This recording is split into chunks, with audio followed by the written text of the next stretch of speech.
Mga panghitabo.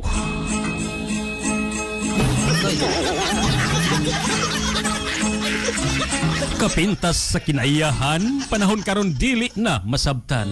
Nangagi og nang labayng katalagman, diin atong nasinati og naaguman. Baguhay lang giyong nahitabo, ang milabayng bagyong uwan og tino. Mga kabalayan o kabtangan ilang gikuso-kuso tungod kay sila way puangod og bangis kaayo.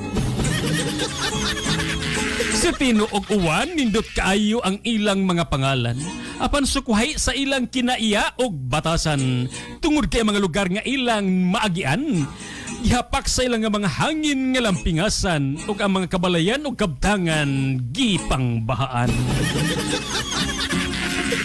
Gisundan usab ni Berbena nga kung masuko murag babaeng bruha.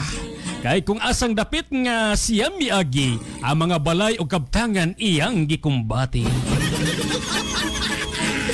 Silang tulo parehog yung mga dangan, mga walay kasing-kasing og lampingasan. Kay ilang giguba ang mga kabalayan o kabtangan sa atong kaigsunan nga nag-ilaid sa kalisdanan. Usa kita karon mohangad sa kitasan og magampo nga wala na untay mabot pang laing panghitabo. Basin mga pagsulay lang kini sa Ginoo kanato aron kita mobalik sa iyang sabakhan ug magampo.